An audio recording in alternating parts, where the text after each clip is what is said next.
What gender do you think you are? I'm a male. Maybe I think you're a woman. No, legally I'm a male. It says on my driver's license that I'm a male. What if I say I don't believe you? It doesn't matter. What gender do you think I am? I would assume you're female. See, you're making assumptions. Yes. I identify as non-binary. Respectfully, it doesn't matter. It does matter. What pronouns should I use? You should use they, them pronouns. What if I don't? If you don't, I would consider that disrespectful, and that's actually an act of violence to intentionally misgender someone. Here we come to the issue. You just said that's an act of violence. That means Yes. it's an actionable offense. That means it's a crime. We have no idea how many pronouns there are. We can never know how many pronouns there are. And to not use a proper pronoun You could ask. is an act of violence against them. Did you ask my pronouns before you sat down? No, I didn't ask your pronouns. You just talked about me being privileged. You understand? No one goes around asking pronouns before they speak with people. How many genders are there? It's a spectrum, so like a lot.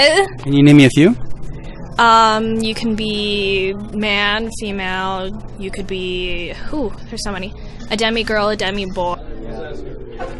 This is a stupid question. How many are there? I don't want to participate anymore. I think there's really an answer to that, given that gender is kind of a social construct, so it's different for every person and also in different cultures. As many as you want to believe. Can you name me like a few? So there's a whole spectrum of them.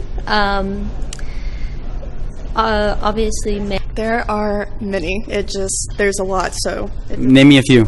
there is male, female, genderqueer, non-binary. Obviously, the whole trans community is counted as a. Oh wow! I don't know. There's a lot. I know there's like. Name me them. I know there's cis, obviously female, male, trans. I am. He's the CEO of the Weather Channel now. I was the founder of the Weather Channel, not the co-founder. And I'm glad you did, because I am addicted to the Weather Channel. I watch a lot of cable news. Now, hold on just a minute. I'm not done. And CNN has taken a very strong position on global warming that it is a consensus. Well, there is no consensus in science. Science isn't a vote. Science is about facts. And if you get down to the hard, cold facts, there's no question about it. Climate change is not happening. There is no significant man-made global warming now. There hasn't been any in the past, and there's no reason to expect any in the future.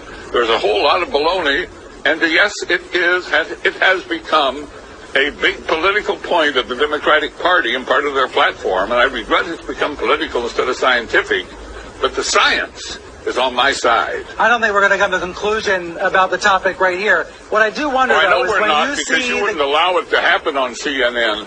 But I'm happy that I got on the air and got a chance to talk to your viewers. Hello, everybody. There is no global warming. What I do wonder is when you see the government, when you see NASA, when you see other institutions say that 97% of climate scientists agree, do you think they're making it up? What I don't understand is how you square that. That's a manipulated figure, and let me explain it to you.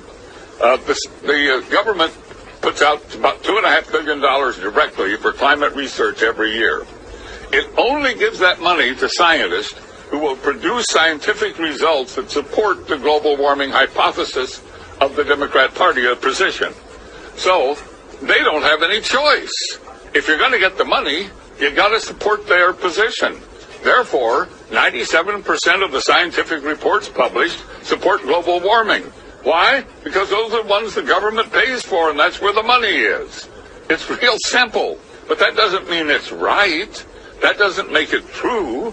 That only makes it bought and paid for. The money goes in circles. I'm not a scientist, so I'm not going to try to refute you on the facts. That's the truth. I'll simply say that the vast majority... Please stand back from this issue and let the two sides be on the air. The Church of England has its first openly non-binary priest. Bingo Allison, not sure if that was her born name, 36, her Christian name, is genderqueer and says God guided them to come out.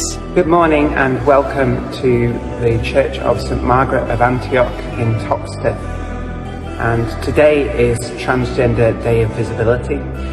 My name is Reverend Bingo Allison and I am a non-binary transgender priest in the Church of England. As part of our commemoration of Transgender Day of Visibility, we have a morning prayer service that we're going to read now, and most of the liturgy is either directly quoted from scripture or is written by myself.